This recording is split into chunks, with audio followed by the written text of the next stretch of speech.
¿Qué tal? Buenas tardes, muy buenas tardes. Bienvenidos a una emisión más de Analistas de la Noticia a través de ICN, una nueva conciencia. Gracias por compartir, gracias por darle me gusta, gracias por seguirnos, gracias por sus comentarios.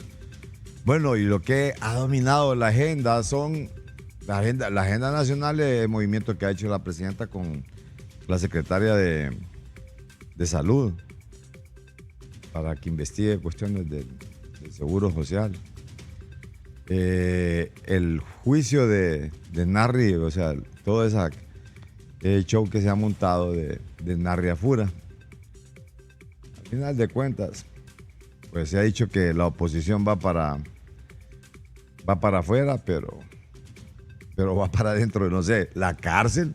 Anunciaron la cárcel nuevamente. ¿Será que querrá levantar perfil con eso de la cárcel? Si ya les han dicho montones de defensores de derechos del ambiente, o sea, de derechos humanos, todo. Hay diversos sectores que se han opuesto a esto.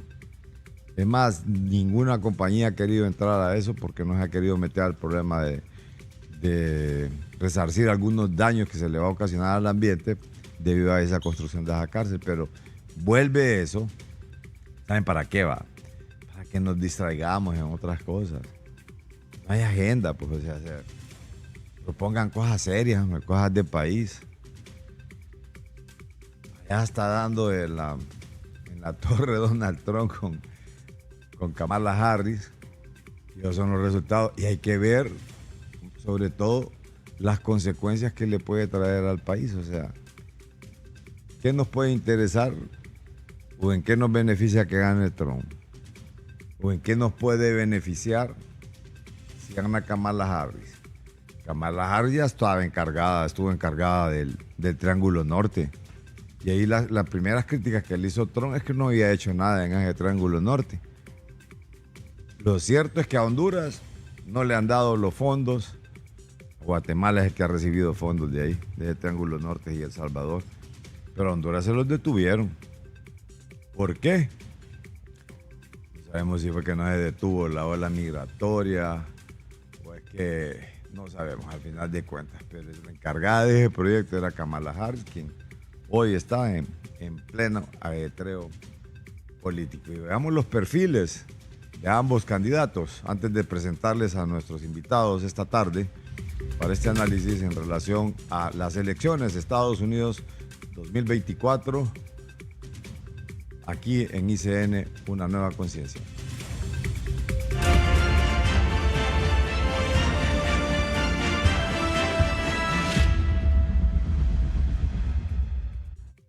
Donald Trump, expresidente de Estados Unidos y candidato a la Casa Blanca por el Partido Republicano, sigue siendo una figura central en la política estadounidense. Nacido en 1946 en Nueva York, construyó su fama como empresario antes de entrar en la política. En 2016, sorprendió al ganar la presidencia con un mensaje de hacer América grande otra vez, centrado en seguridad fronteriza, protección económica y políticas conservadoras. Durante su presidencia, implementó recortes de impuestos, endureció la inmigración y optó por un enfoque aislacionista en política exterior.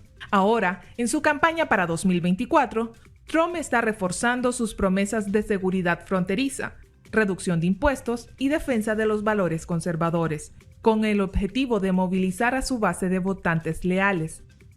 Sin embargo, enfrenta controversias y varios problemas por su papel en los hechos del 6 de enero de 2021. Actualmente atraviesa varios problemas legales.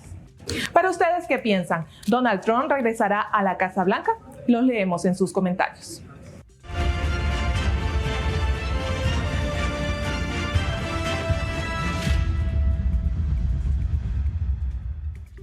Kamala Harris, candidata a la presidencia 2024 y actual vicepresidenta de los Estados Unidos, sigue haciendo historia por ser la primera mujer afroamericana y asiática en ocupar altos cargos.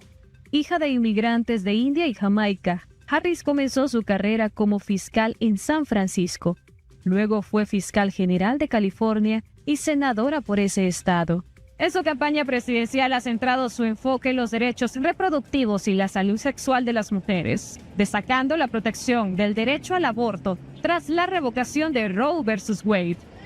Harris busca movilizar el voto femenino, especialmente en estados claves, como un mensaje fuerte sobre la equidad de género, el acceso a la atención médica y la justicia social.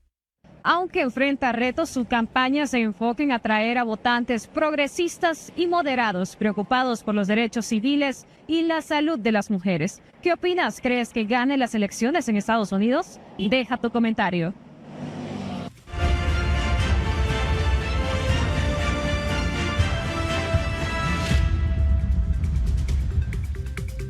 Bien, aquí esta tarde con dos analistas de izquierda a derecha, el doctor Kenneth Madrid. Don Oscar, bienvenido también nuevamente. Gracias, Carlos. Kenneth, bienvenido. Muchas gracias. Contento aquí de estar compartiendo set con Oscar. Aquí con Oscar porque ya nos hemos visto bastante tiempo atrás, poder compartir por otros temas, pero contento, Carlos, y gracias por la invitación y enhorabuena porque ya estamos a la mitad del periodo hoy de ver qué pasa en Estados Unidos. Sí. Ahora de conocer qué va a resultar. Ahora, ¿cuál es el, digamos, lo que ustedes me están diciendo que estamos a horas? Es que a las 9 de la noche probablemente ya se conozca. Bueno, hasta las 6 de la tarde, hora de California, todavía van a estar abiertas las urnas, sí. ¿No? Y eso quiere decir que estamos hablando de 8, 9 de la noche, hora hondureña, todavía van a haber urnas abiertas. Si no se extiende, porque a veces también hay un proceso, periodo, lo que ocurre.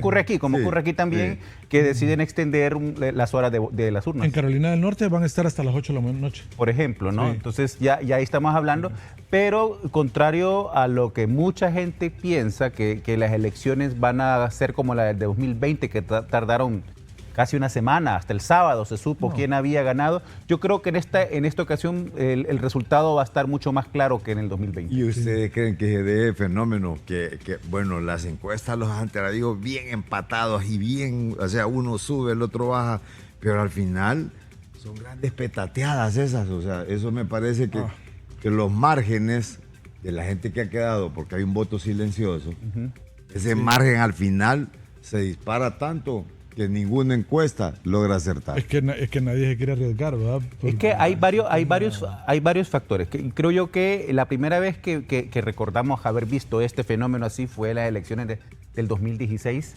cuando mucha gente que terminó votando por Trump no quiso responder a las encuestas, ¿no?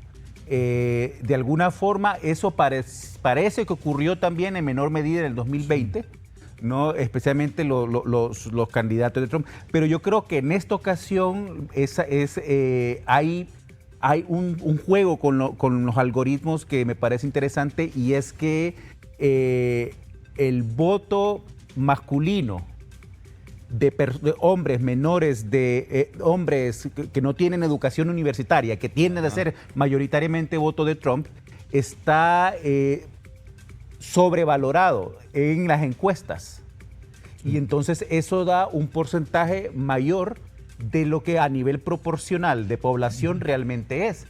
Y por otro lado, es un fenómeno interesante que es el que tiene que ver con las mujeres, especialmente las mujeres de los sectores más conservadores, que no está claro si van a votar por la salud sexual reproductiva de ellas o van a votar por el tema de campaña, que ha sido más a nivel de dejar que los estados decidan el tema del aborto y todo eso. Y yo siento que hoy están saliendo a votar bastantes mujeres. Muchas mujeres. Había un reporte de que había mucha mujer votando hoy, y eso, bueno, eso va a significar, y quizás sea la diferencia que se marque. Estaba viendo que Kamala comenzaba el día de hoy con 0.1% arriba globalmente, ¿verdad? En el voto popular. Eso no necesariamente significa que va a ganar los votos electorales de cada estado, pero y viendo cómo la rayita había bajado Kamala y empezó a subir en los últimos 4 o 5 días, realmente es que le está dando resultado. el fenómeno ella de concentrarse, de estar dejando de atacar a Trump, de estarse refiriendo a él, ni siquiera el nombre de él lo manifestaba, sino que se refería al opositor. Y creo que ese tipo de acciones, creo que han marcado tal vez una diferencia en el que pueda haber un resultado. Porque mire, si nos centramos en los indicios que tienen todas las personas que están vaticinando el triunfo de Trump, es que le están apostando más, como decía Oscar, al voto más del área rural, al voto de la persona que no tiene una educación universitaria, que ve a Trump como una figura en el cual se quieran ver de éxito, etcétera. Pero yo no estoy muy seguro de que ese sea el impacto que se vaya a producir. Creo que al final, por eso Kamala Harris se quedó el último día en Pensilvania, estuvo todo el día de ayer en Pensilvania logrando concitar ese voto, porque ella sabe que si gana Pensilvania y si gana los otros 2 estados del norte, prácticamente asegura la victoria con Michigan. De los estados bisagras que le llaman. Sí, exacto. Está bien dividido a nivel de norte-sur, los estados bisagra allá. O sea, los estados Georgia, Arizona, Carolina del Norte están marcadas. Nevada. Nevada lo acaba de subir. Lo subió, ¿verdad? Acaba de subir Harris. Ahorita en 0.5 creo que subió, que vamos a estar viendo eso. Exacto. Pero esos 3 estados están como bien claros por Trump, y los 3 estados del norte, los 4 estados del norte están posicionándose para Kamala. Si eso se mantiene al final de la jornada, si eso se mantiene, estaría dándole la victoria a Trump, a menos que haya todavía sorpresas en lugares como lo que ocurrió en las encuestas ayer en Iowa. Sí. Que eso realmente es inusual, que un estado que ha sido tradicionalmente republicano esté marcando 3 puntos arriba en las encuestas a Kamala Harris, y eso es completamente inusual. Ayer teníamos precisamente al doctor Roberto Argüello, nos hacía un análisis, y era sobre ese voto femenino. Me dice, yo tengo 2 hijas mujeres, Carlos, me dice, y las mujeres van a salir a votar por Kamala, solo por el hecho, dice, de esos estados conservadores y en el cual no aplican lo del aborto. ¿Cómo es posible de que no aplica un aborto donde va a perder la vida la mujer? Tiene que moverse hacia otro estado. La mujer es la parte sensible, dice. Sí, yo creo que lo que pasa es que la política de Estados Unidos, como la política de Honduras y todo el mundo ahorita, sigue siendo controlada mayoritariamente por hombres. Sí. ¿No? Y nosotros los hombres desconocemos. Pero Oscar, perdón. El debate de las dimensiones humanas reales que tienen temas como la salud sexual reproductiva. Ahí es donde él me decía, mira, me dice, la presión que ejerce la mujer sobre uno, más las hijas, yo tengo 2 hijas mujeres, dice, solo con ese tema, me dice. No, papá, es que hay que ir a votar por Harris. Y eso se reproduce, me dicen, no solo en mi casa, sino que se reproduce en un montón de hogares. Fue un tema que Trump nunca pudo realmente, no había forma que él pudiera manejarlo, porque la decisión de la Corte Suprema lo vinculaba directamente a él. ¿No? Lo cual él intentó desviar el debate diciendo que él estaba a favor de que los estados decidieran el tema del aborto, pero al final eso deja a las mujeres en igualdad de circunstancias, ¿no? O sea, ¿el estado cuál? El estado que vota en contra de los derechos sexuales y reproductivos de las mujeres. Sí, en efecto, y lo que ustedes dicen tiene mucho que ver en ese tema, pero fíjense que también hay algo que Trump le está jugando en negativo, y es el hecho de que él siempre apostó a polarizar, ¿verdad? O sea, él apostó a polarizar, nunca había una cultura de propuesta, nunca había, en toda la campaña, nunca vimos nada que representara la construcción de cuál va a ser el Estados Unidos que desea él, sino que era destrucción que Kamala Harris junto con Biden habían destruido el sistema económico estadounidense, y creo que yo siento también... Son críticas. Es críticas, al gobierno. Le costó un poco cuando cambiaron de candidato, le costó un poco adaptar su discurso de ataque a Biden para... Es que mire... Doctor, y ahí, ¿cuál es el comparativo con la campaña pasada? Creo que era más de propuestas, ¿va? O sea, de propuesta económica, que vamos a sacar es que esto, no, vamos a hacer lo es otro. que fíjese que Trump la campaña anterior.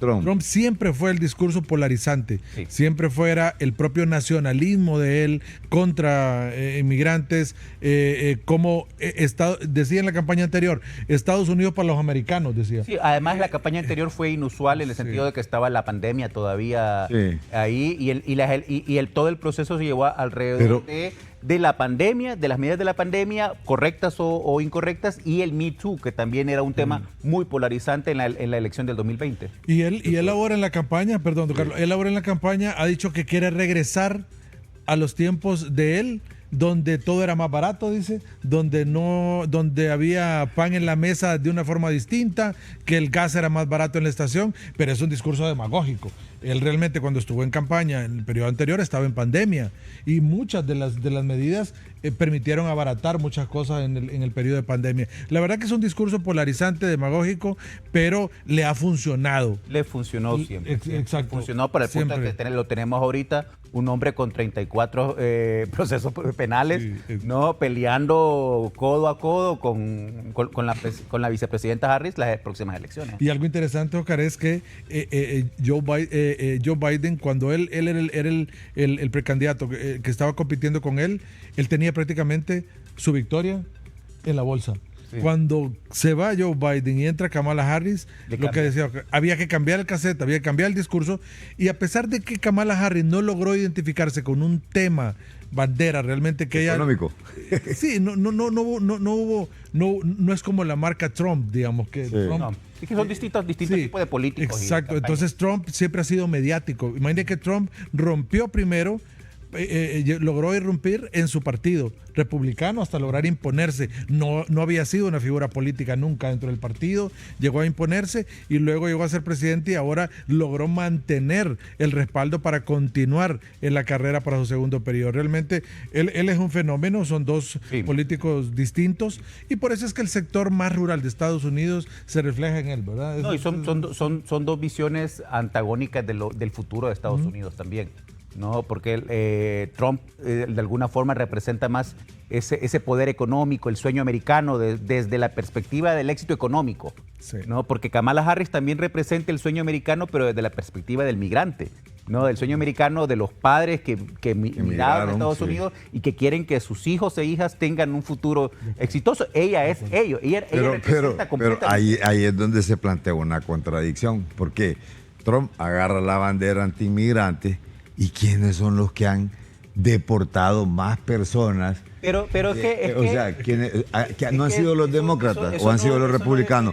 No fue en el tiempo de Obama que hubo... Eso no depende de la voluntad de los candidatos. Recordemos que la migración también es un fenómeno que incluye nuestros países y lo que está pasando en nuestros países. O sea, lo que pasó... No, es que yo me refiero al fenómeno de que qué partido, o sea, independientemente de cualquier cosa. La situación económica, la situación de violencia, la situación de migración en general de nuestros países no es lo mismo 2010 a 2020 a la fecha. Sí. Ha cambiado y eso lo que crea es una presión que de alguna forma tiene que responder. Y ojo, porque una de las banderas del Partido Republicano también, el tema del migrante, es que Biden no hizo nada. Biden estuvo muy cerca de aprobar una reforma migratoria que no se hace desde Reagan, y había logrado conseguir los votos de los republicanos en el Senado y en el Congreso, y no pasó porque Trump vetó eso, porque Trump lo llamó y les dijo no pueden votar, porque si votaban por eso les quitaba esta bandera de campaña para las elecciones. Entonces,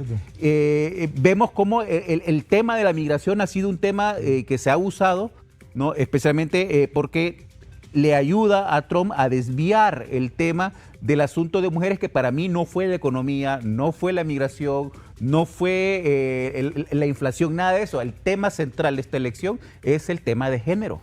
De acuerdo.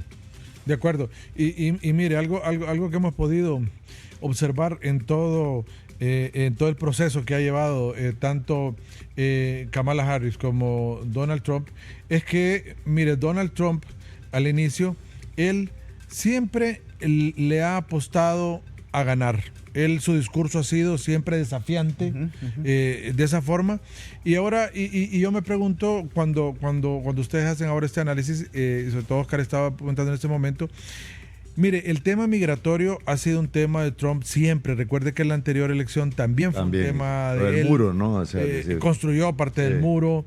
Fue un tema mediático, pero sin embargo perdió las elecciones, ¿verdad? Entonces, sin embargo, la perdió. O sea, el voto popular. Exacto, perdió el voto popular. ¿Verdad? Entonces, al final uno dice, bueno, ¿qué se puede esperar? Yo creo que también es un tema que, si bien es cierto, está vigente, pero ya no es un tema que incide tanto. Además, fíjate que yo trataba de explicar el domingo pasado, Carlos, un tema que me parece interesante, que Estados Unidos entra después de la pandemia con una inflación muy alta.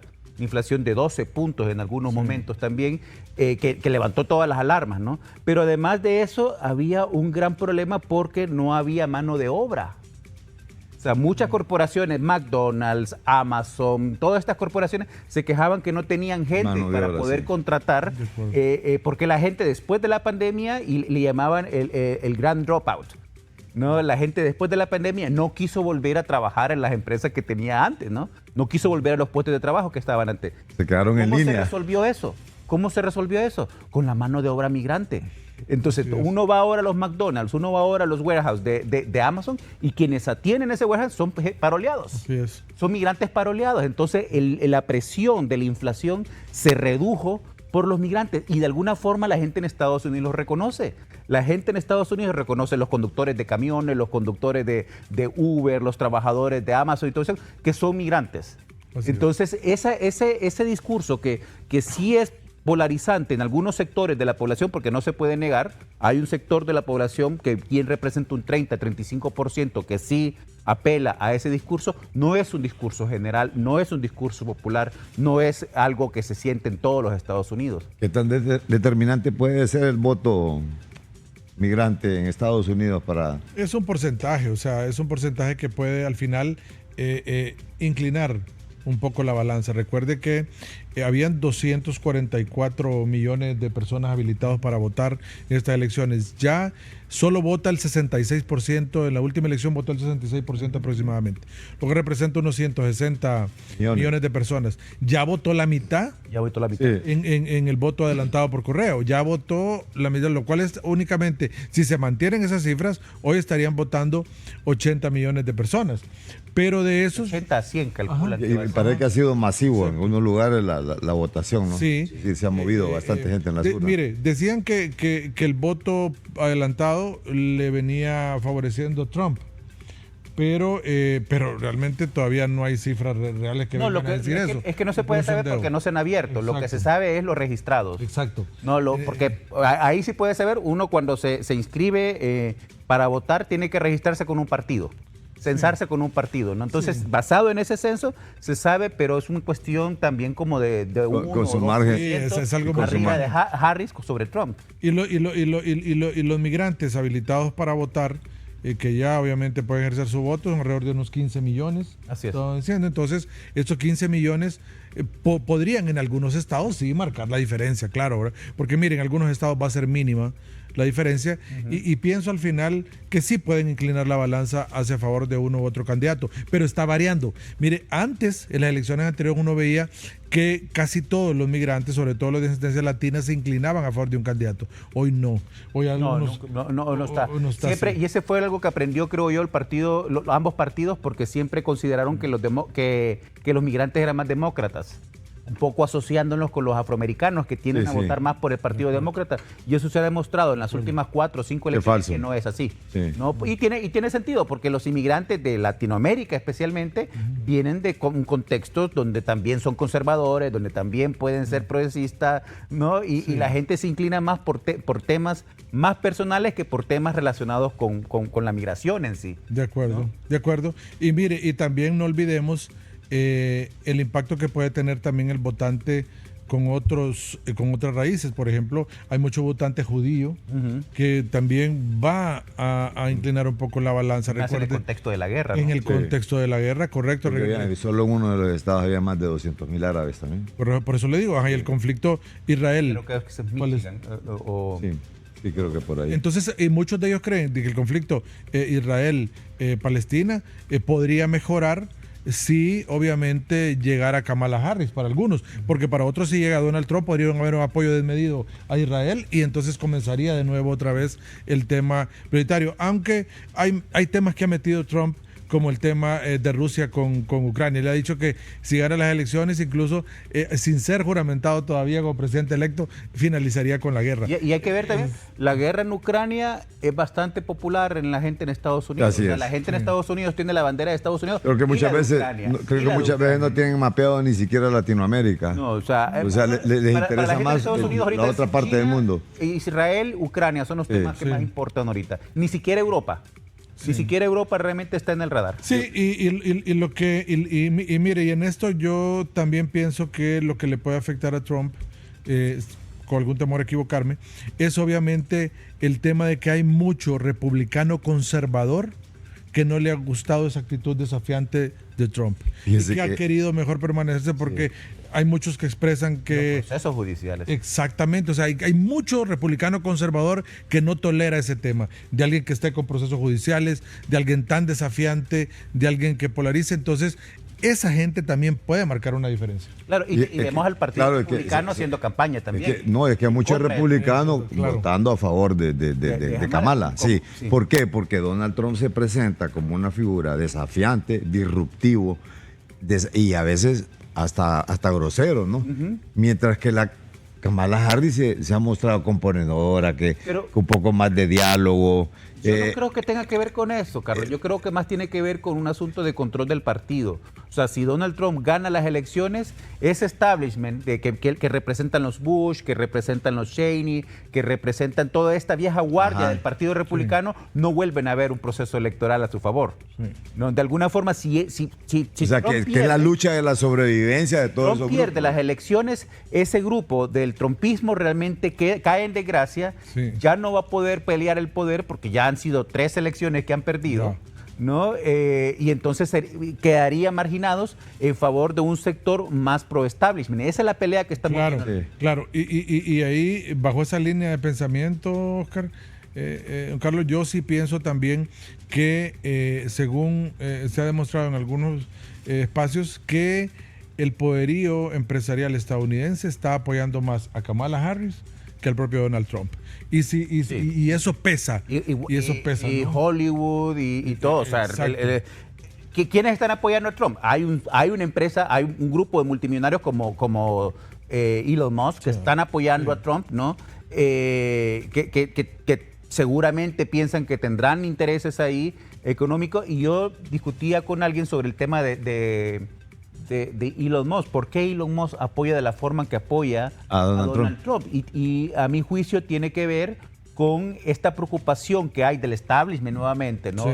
Del Departamento de Estado, de cómo es posible que una persona tenga tanto control sobre temas de seguridad nacional como es Elon Musk. Y se mostró en la guerra en Ucrania, cuando Elon Musk quitó el Starlink en Ucrania, hubo un blackout, un apagón tecnológico para el ejército de Ucrania, y es una cuestión de seguridad nacional que Estados Unidos no se puede permitir. Entonces, y en esa pelea, todo lo que son viajes al espacio, todo lo que son las exploraciones de cohete, todo lo que es cuestiones de energía limpia, internet y toda esa cuestión, él ha amasado una cantidad de control y es el principal contratista. Y fortuna, ¿eh? Principal contratista del Departamento de Estado, y eso se convierte ya en un tema de seguridad nacional. Claro. Y recuerde que está todo el resto del empresariado estadounidense, que obviamente no tiene concentrado como lo tiene Elon Musk, pero ese resto de poderío está apoyando a Kamala. Pero recuerden también que es la personalidad del propio Elon Musk. También, sí. Él tiene una personalidad muy similar a la del Trump. Entonces, él se ve como siguiente. Exactamente. Fíjense que a propósito, bueno, se ha hablado de los estados bisagras. Yo pensé que solamente aquí se hablaba de partidos bisagras, pero allá se habla de estados bisagras. ¿Cuáles son los estados bisagras en Estados Unidos? A continuación.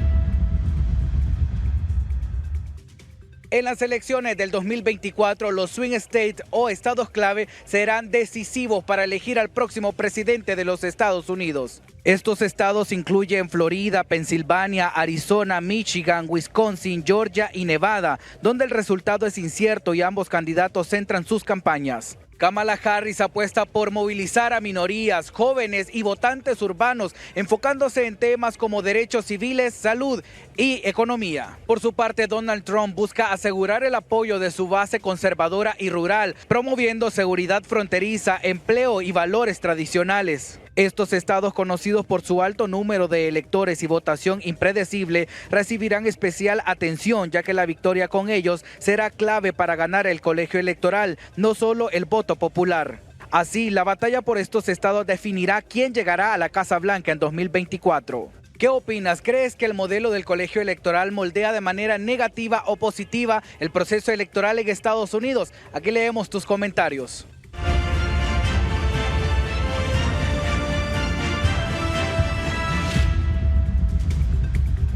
Bien, creo que ahí no entra Florida, ¿no?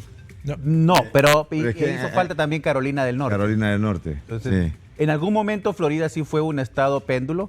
Las últimas elecciones no lo ha sido, pero no quiere decir, y aquí hay una discusión también, no quiere decir que no puede volver a hacerlo, porque la demografía en lugares incluso como Texas está cambiando muy grande por toda la migración de California. Y recordemos que esas son proyecciones en base a elecciones anteriores. O sea, puede pasar... Puede que surja un estado péndulo en estas elecciones que no lo vimos anteriormente. Es correcto. Eso no está escrito en piedra, eso se define según cómo se va marcando. ¿Cómo se mueve el Mire, y yo creo que en base a las elecciones anteriores, por eso es que ahora ninguna encuesta de opinión se ha tomado el atrevimiento de dar a alguien ganador, porque ahora lo que hacen las principales cadenas estadounidenses es analizar datos. Lo que se han hecho es pelearse con uno y han tomado partido también con uno u otro candidato.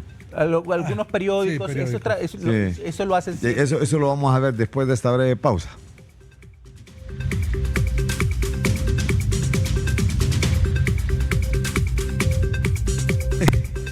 Elecciones Estados Unidos 2024, decisión que nos impacta. Tiene que impactar en algo. Algo nos tiene que caer. Siempre han dicho, si en Estados Unidos estornudan, aquí nos da gripe. Comparte eso, doctor, que quien gane puede cambiar algo aquí en el país, o puede cambiar la política exterior, o qué. La política de Estados Unidos, de su propia seguridad interior y también hacia afuera está clara, ¿verdad? Tal como lo comentaba Oscar hace un momento. Nadie va a detener las deportaciones. Mire, que dicen que si ganan los demócratas va a haber deportaciones, y en el gobierno de Obama fue donde más deportaciones hubieron. Y ahora en el gobierno de Joe Biden también no ha sido una diferencia sustancial. Sí, creo que solo en este año van como 35,000 deportaciones. Entonces tampoco es que el Partido Demócrata es muy condescendiente. Yo creo que donde puede estar la diferencia, y creo que por eso muchos hablan, es lo que ha anunciado Donald Trump, ¿verdad? Si gana Donald Trump, ha dicho que ya estos países de Centroamérica son unos países de M, ha dicho, ¿verdad? Catalogándolos muy mal a nosotros. Ha dicho que estamos en deuda con Estados Unidos, que le debemos, porque él todo lo mira en función de que acá no detenemos a los...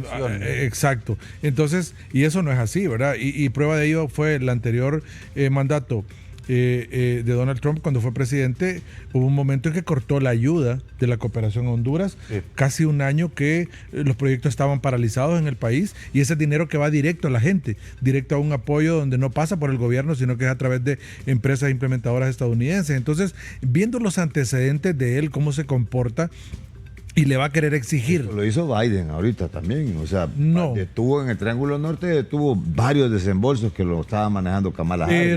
Pero ejecución de proyectos ya estaban previstos, seguramente a futuro, pero Donald Trump cortó los proyectos en ejecución. Entonces, obviamente, aquí hubo un impacto muy fuerte, y en temas de descentralización local, lo que va a los pueblos, medio ambiente, productividad, el agro, justicia, etcétera. Entonces, por los antecedentes es que la gente piensa que esta actitud de Donald Trump que ha tomado ahora de decir que nosotros estamos en deuda con Estados Unidos puede traer algunas repercusiones de ese tipo, como fue en el pasado. Ahora dicen, bueno, si gana Kamala Harris, podría en algún momento pensarse en una extensión del TPS nuevamente, de ya los beneficios que se tienen, que no se extingan, y poder tener una relación distinta. Pero al final todo es una suposición. El hecho de que Kamala haya venido acá a Honduras a la toma de posesión, que haya estado en su gira por los países del Triángulo Norte, puede pensar que puede haber una relación diferente con Kamala, a excepción del Donald Trump que ya conocemos. Aunque yo creo que sí hay un tema que yo creo que sí habría una gran diferencia, que es el tema de la lucha contra la corrupción, ¿no? Donald Trump en su gobierno se mostró realmente poco interesado porque además no cree en instituciones como Naciones Unidas, como la Organización de Estados Americanos. Él no cree en eso, ¿no? Y lo que vimos es que realmente Él apoyó tanto que saliera la CICIG de Guatemala como la MASIC de Honduras, porque él recibía a cambio de los presidentes el proyecto de control migratorio, que era lo que a él le interesaba. Sí. Entonces, en esa transacción que él siempre entra en las relaciones con los países, el tema de la lucha contra corrupción nunca ha sido un tema prioritario, ni lo fue en su anterior presidencia, ni lo ha marcado ahorita tampoco dentro de su campaña. Brevemente, tenemos una llamada también de la comisionada Ivonne Ardón, de Unidad de Política Limpia, quien se encuentra precisamente en Estados Unidos. ¿Qué elecciones nos pueden traer para el país estas elecciones de Estados Unidos? Licenciada, buenas tardes. Muy buenas tardes, licenciado Carlos. Bueno, realmente el proceso es bastante interesante. Nosotros estamos aquí desde el día lunes y prácticamente todos las 60 delegaciones, más o menos 6,000 personas, hemos tenido que pasar por un proceso de inducción para no interferir en las actividades que están realizando en los diferentes centros de votación. Nos dividieron en varios grupos. Las lecciones aprendidas que nosotros llevamos es, uno, la gran conciencia electoral que hay, porque usted no va a ver en las esquinas de los centros de votación centros de acopio como los vemos en Honduras. No hay aquel montón de vehículos desplazando los electores para llevarlos a los centros de votación, llegan por su propio pie. Entonces aquí ve usted el compromiso, el civismo que tienen de participar en sus procesos democráticos. Y otra cosa que nos llamó muchísimo la atención es la confianza que tienen en su sistema. Anoche nosotros salimos por varios lugares donde están los centros de recolección de votos y la gente llega a depositar su voto. Aquí hay una combinación de las votaciones tanto en papeleta, en físico, pero también el voto electrónico. Son lecciones aprendidas que nosotros debemos de ir tomando.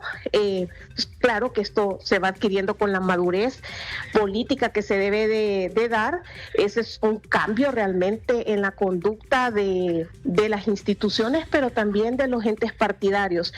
Y como experiencia personal a nivel de la unidad de financiamiento, ayer estuvimos en una conferencia donde ya tuvimos un contacto también con la comisionada del Centro Federal de Fiscalización de los procesos de los partidos políticos, y es muy interesante ver cómo se maneja el financiamiento que se da. No es para un candidato en particular.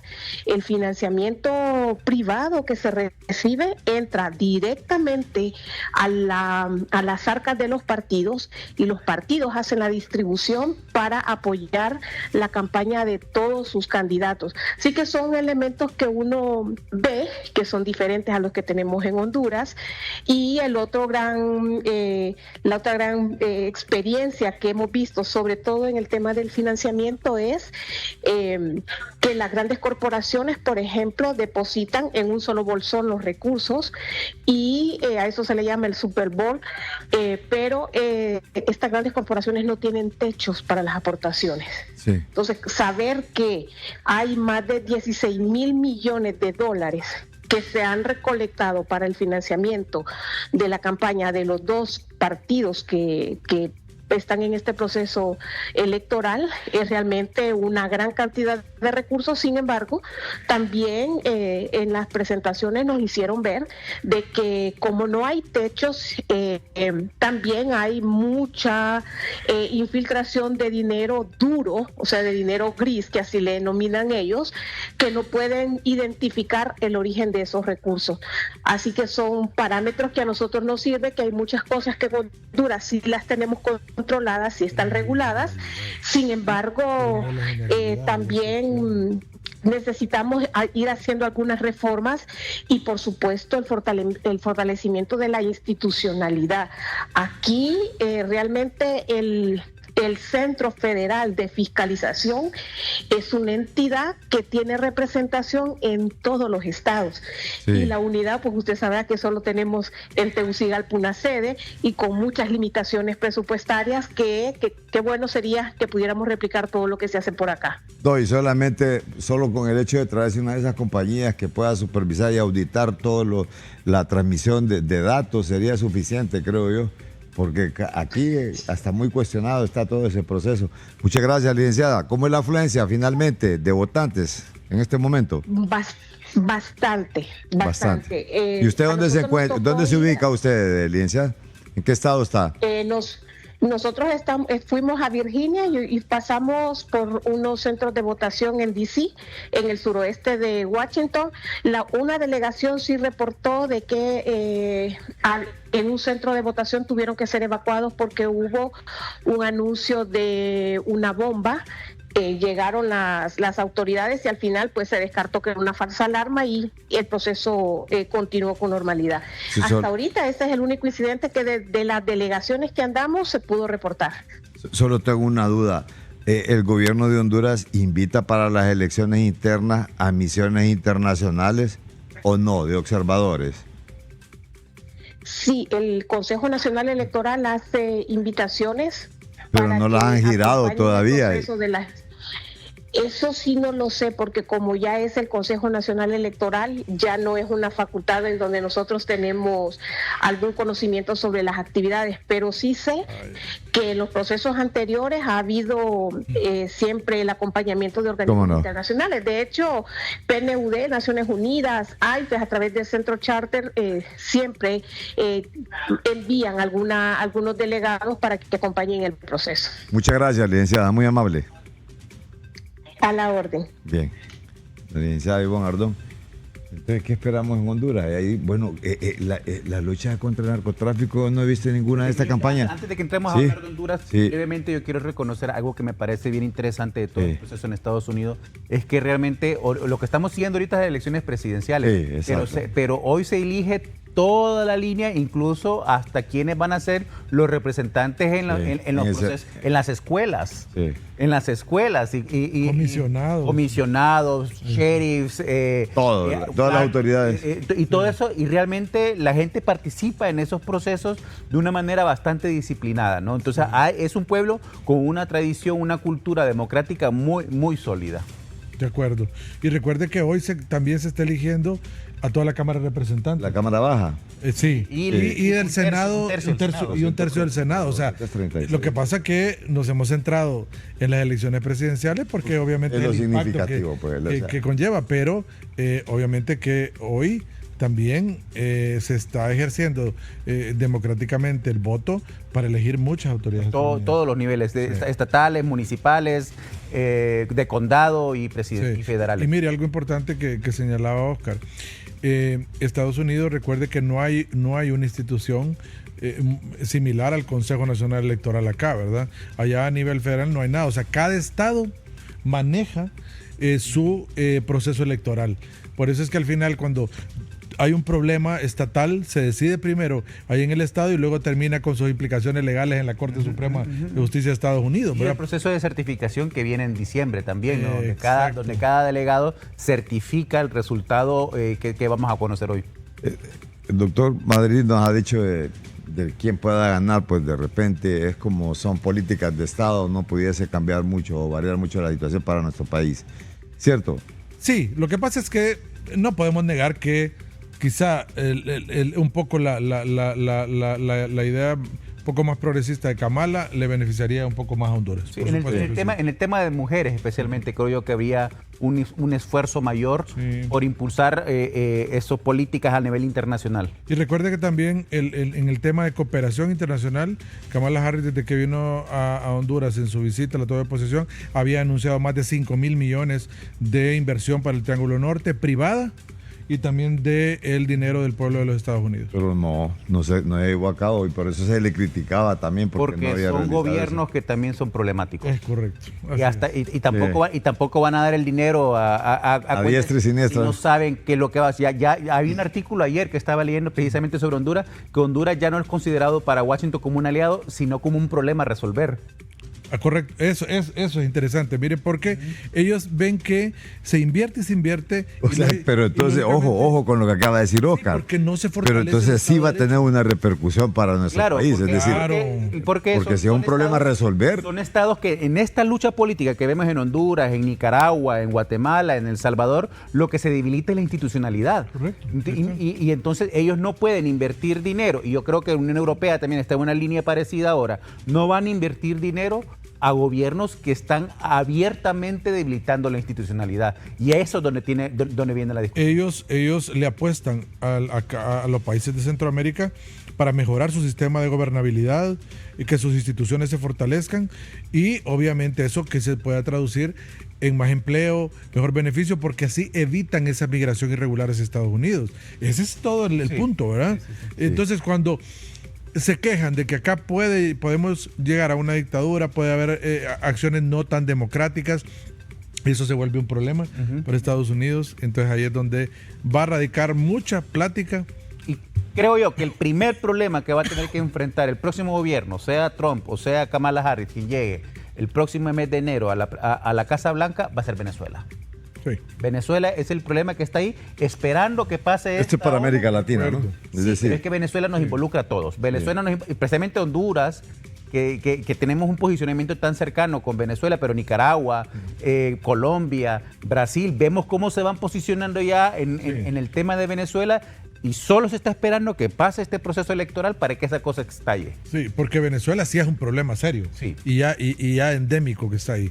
Y además, deben arreglarlo. Además, ahorita está como calmado porque están concentrados en las elecciones, pero va a reconocer el resto de América Latina. Ya Brasil dijo que no. Sí. Brasil dijo que no va a reconocer el nuevo gobierno de Maduro. Entonces, ¿cómo queda el resto del continente? Ahora bien, para algunos analistas, mañana o hoy en la noche, por la noche ya se sabe, o mañana al mediodía, a esta hora ya prácticamente. Yo creo que sí, mañana. Ya se conoce. Mañana sí. Se conoce quién ya, con Sí. qué ventajas y con las Posiblemente hoy proyecciones. por la noche de medianoche Ya tengamos algunos resultados que marquen una tendencia, sí. Ahora, para algunos dicen que Trump va preso una vez que termine esto. Sí.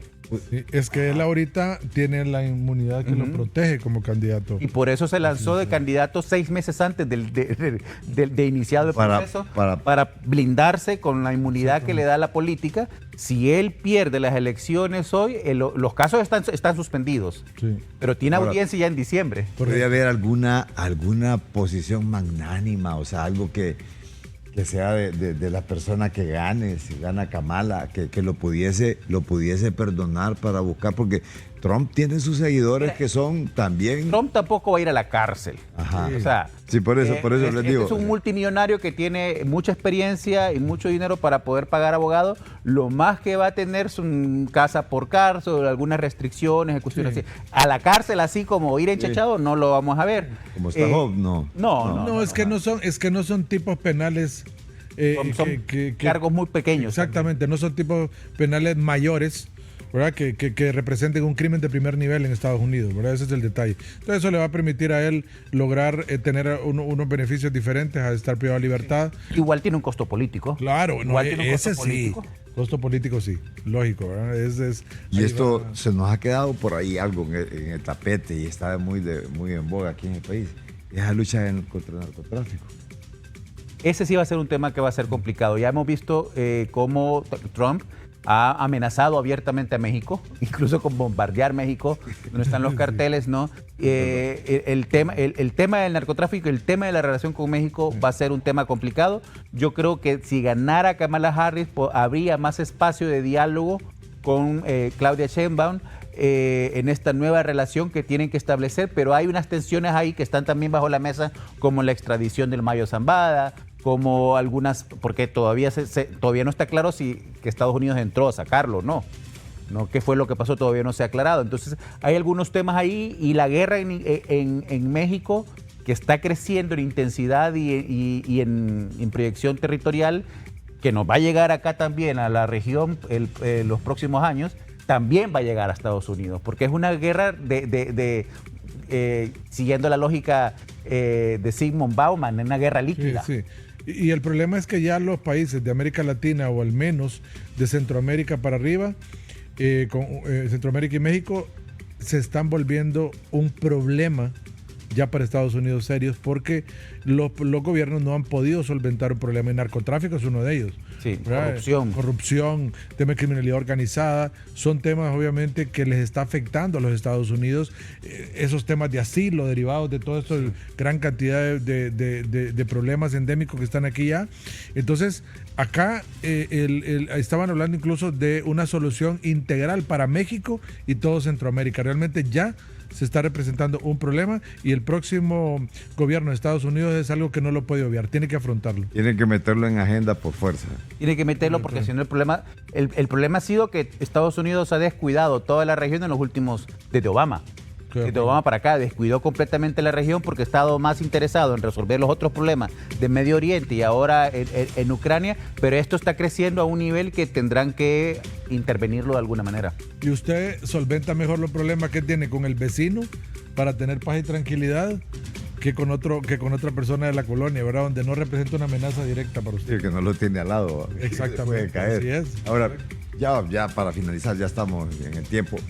Oscar, ¿quién gana las elecciones en Estados Unidos? La moneda está en el aire. La moneda está en el aire, es difícil poder hacer predicciones y no quedar en ridículo después con las predicciones que uno hace, pero a este punto, siguiendo como voy viendo yo las tendencias en las elecciones, yo diría que el triunfo está en manos de Harris. Yo igual. Yo pienso que el triunfo está en Kamala Harris. Hay algunas tendencias de algunos estados que incluso conversábamos fuera de cámara, que puede ser un mal presagio para Trump. En el caso de los estados bisagra, ¿no? No, en caso de los estados que han sido tradicionalmente republicanos, que han sido como Iowa, en el caso de Iowa, que obviamente va por la tendencia en que va a ser demócrata y era tradicional. Lo cual es completamente inusual. Inusual totalmente. Y si eso se repite en otros estados, la campaña de Trump está en problemas. Sí, puede ser un mal presagio, pero sí, es difícil, no sabemos, porque hay un voto oculto muy fuerte que ha sido, digamos, ha ido creciendo en relación a los procesos electorales anteriores en Estados Unidos, pero sí yo pienso que va a ganar Kamala Harris, no por una diferencia muy fuerte, va a ser muy mínima, y quizá también tengamos a un Donald Trump mañana, pasado, acusando de fraude electoral en Estados Unidos. Bien, muchas gracias, Oscar. Gracias, Carlos. Gracias, doctor Madrid. Un gusto estar aquí con analistas. Bien, don Oscar Estrada y doctor Kenneth Madrid aquí en Analistas de la Noticia. Buenas tardes.